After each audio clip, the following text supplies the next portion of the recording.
Thank you for listening to the Matt's Movie Reviews podcast, available on Podbean, Apple Podcasts, Spotify, Google Podcasts, Amazon Music, and Stitcher.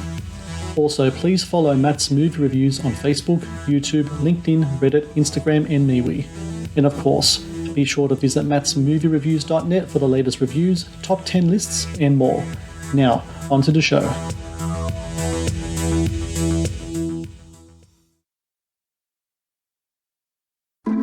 She comes with history. Hello, cutie.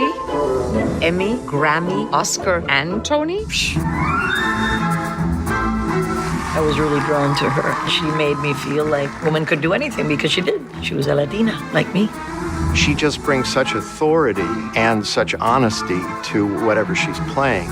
Some people might view Rita Moreno as the embodiment of the American dream. At the age of 16 years old, she was the sole breadwinner for her family.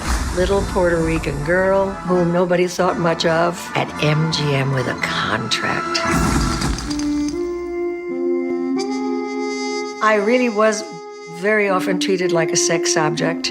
The studio would ask contract players to go out on pretend dates. Before I know it, he's forcing himself on me. When you're under contract to a studio, they own you. Don't you touch me.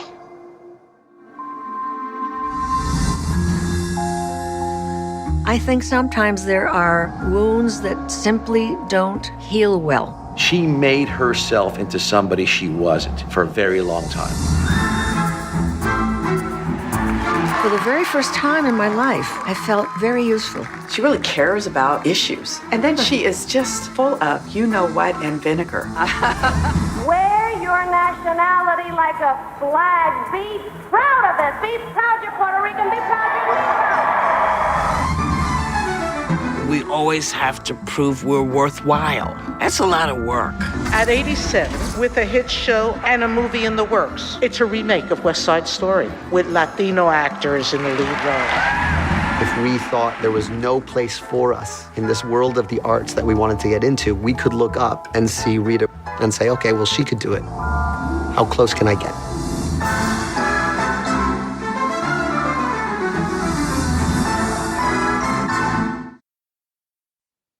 Hello and welcome to the Matt's Movie Reviews podcast. I am your host, Matthew Pejkovic, and this is episode number 395. Releasing December 15 on digital is Rita Moreno, Just a Girl Who Decided to Go For It, a documentary that delves into the life and career of award-winning actress and activist Rita Moreno. Told through the likes of Moreno herself, along with the likes of Morgan Freeman, Lin-Manuel Miranda, and Gloria Estefan, Rita Moreno, Just a Girl Who Decided to Go For It, successfully presents a story of one of the most enduring careers in entertainment, as well as a story of survival during the Hollywood studio system. And joining me now is the director of this wonderful documentary, Mariem Perez Riera. Mariem, I thank you so very much for joining me today. Thank you for having me. It's a pleasure. Absolutely. You know, what I found really interesting about your documentary is that Rita has had a 7-year career. This is the first time a documentary has been made about her. How did this kind of come your way? How did you become involved in making this documentary, which I believe will probably be like the essential work of her whole career in life? Because it's just a really great work that you've done here. Thank you. Well, it's a great story, actually. Rita, the first time I met Rita, it was on the set of One Day at a Time, which is a show she has on Netflix. And the reason why I met her there is because my son plays the grandson in that show. Uh-huh. So I was basically being, for that first year, I was the mother of the actor in the show. And so whenever I didn't have work, because I've been a filmmaker all my life, mm-hmm. but whenever I had work, I was there. So I would always see Rita, and to me, Rita is an icon since I'm a little girl. So I was always really trying to observe her even closer and observe everything that she would do that nobody knew about her, because here's a woman who's working. And so I would always be like thinking in my mind, wow, if I ever made a documentary on her, I would put this part and this other part, and just thinking about it. And then the producer of One Day at a Time decided that he really wanted to do a documentary on her. And I heard that, and I asked him that if I could pitch an idea, because I was thinking about it for a whole year now. And so he gave me the opportunity to pitch my idea along with other directors. And that's how I got to be the director of this documentary. You essentially followed Rita around for like a year. When you are with her as a filmmaker, as a director, she is incredibly transparent. She's the very definition of an open book. When she's telling you her stories, her struggles, not only as a woman in Hollywood, but a Latino woman in a studio system of Hollywood, and all the traumas in the sexual assault that she had to endure during that time. What's your reaction to those stories? Has she talked to you about this before? Was this the first time you heard of these stories from her?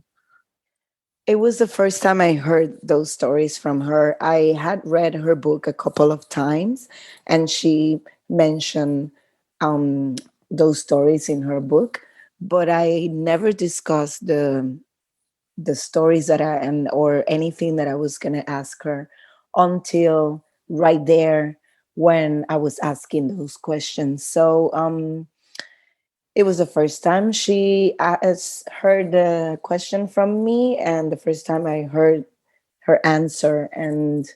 But we decided from the very beginning that we wanted to make a documentary that it wasn't just a show reel of her career. I really wanted to see that part of her that I got to see when I was on the set of One Day at a Time, that woman that comes in driving her own car when she's 87 years old, no assistant, no nothing, no glamour, with no makeup. And I wanted to show that part of her. So from the very beginning, we decided that we wanted to make a very honest story of her, and she needed to be very open. And she was very happy with that, because that's the only way she wanted to do this documentary. So she understood when I asked those questions that I really wanted her to open up. I think what's important about her stories is not only that of as an actress, but also as an activist. And I think with this documentary, what she really wanted to bring forward was the benefits of therapy in dealing with mental illness and stress, etc. Especially in her industry. So many of her peers, so many actresses in the studio system were chewed up and spit out, essentially.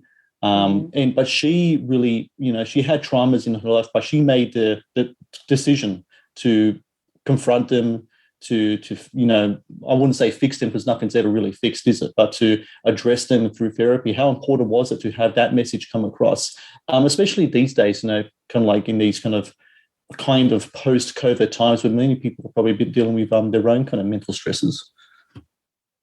Yes, and that was a very important part of the documentary, was to talk about therapy, because it's why she is the person she is today, and why she has accomplished so much after so much hardship.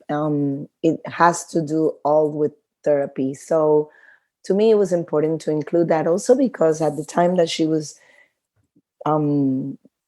having those sessions of therapy, it was in a moment where that was seen as something that was a taboo, especially in the United States. There's no recognition for mental health. And so for her to talk about that and to understand that that's what made her the woman that she is today, it's very important for the documentary. I think what I also love about the documentary is just how we are reminded of the talent that she is. I think especially during her era of Hollywood, you really have to be a Renaissance woman. You have to be able to sing and dance, and you're going to have to be able to do 5 minutes with the Muppets and steal the show, as well as standing side by side with Marlon Brando and steal the show there as well. How important was it to really kind of express the talent that this woman is, and it was and is essentially. She's still working today. I think she's in the new West Side Story remake that's coming out this month. I mean, it's just so important to show how incredibly talented this woman is.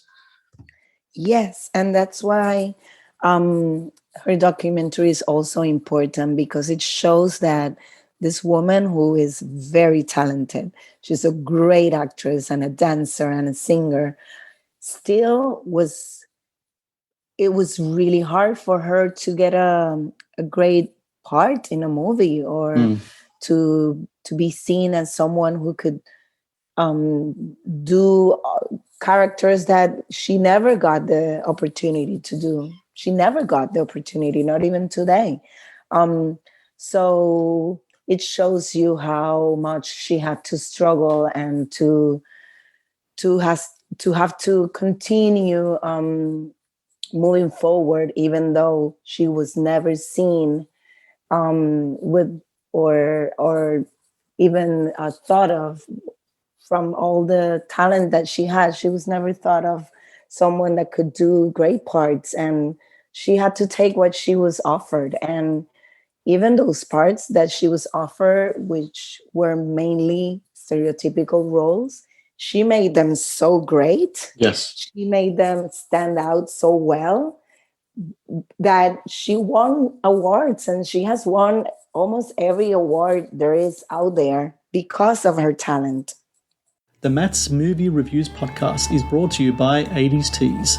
80s Tees is an online retailer of licensed t-shirts and pop culture gear from your favorite movies, TV shows, cartoons, video games, comic books, and musicians. Celebrate your inner 80s nerd and click on the link in the show notes below to get the raddest retro t-shirts delivered to your door. The Matt's Movie Reviews podcast is brought to you by Loot Crate. Founded in 2012, Loot Crate is the worldwide leader in fan subscription boxes. Loot Crate partners with industry leaders in entertainment, gaming, sports, and pop culture to deliver monthly themed crates, produce interactive experiences in digital content, and film original video productions. No matter what you geek out about, Loot Crate has a subscription box for you. To get your very own exclusive collectibles, apparel, and gear delivered to your door, be sure to click on the link in the show notes below. The Matt's Movie Reviews podcast is also brought to you by Vudu. Watch the latest movies and TV shows anytime, anywhere. No subscriptions, no contract.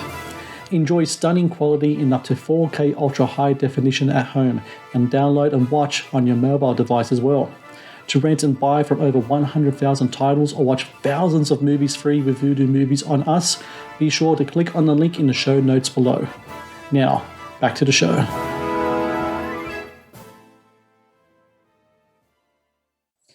I wanted to talk about your talent as a filmmaker. From what I read, you had like 80 hours of film from all the time you had with Rita, plus I'm sure all the archive footage and the stop motion work that was in this film as well. You have to whittle that down to 90 minutes, a 90-minute documentary. How do you approach structuring this documentary? Do you like to do kind of like a blueprint? Do you write things out? Do you do, I don't know, storyboarding? How do you like to approach the material in this film and structure it into a 90-minute film? Because I'm sure that, sifting through 80 hours, I'm sure would have been quite an achievement to do. It is hard. It took us 1 year to finalize the film of post-production only, because it was a lot. and it takes long hours to figure out what to put and what to leave out. I usually start with just whatever I like. So I edit scenes that I love, that I like, that I think are great for the story and that I know that I want to have. And I continue doing that, just creating scenes that I love. Of course, I have the themes that I already know from the time that I'm interviewing and from the time I'm following her, which are themes that I really want to touch, but it's not until the post-production that I would know if they're worth telling those themes or not.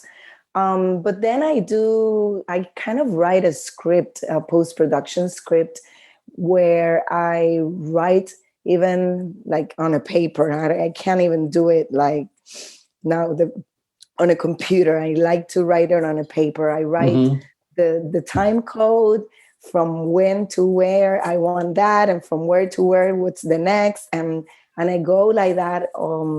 Mostly the whole documentary, the whole film, I do it that way.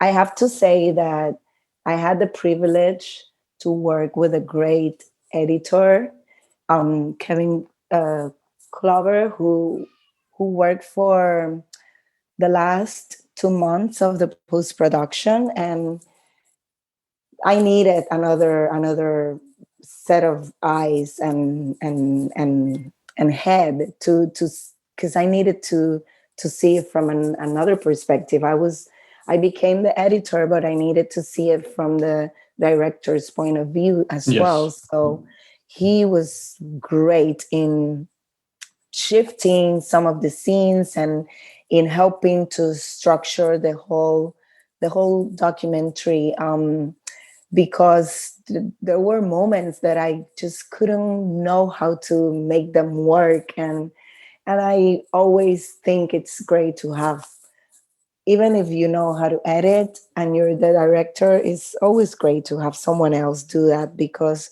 it gives you a different perspective, and also you're able to detach from it.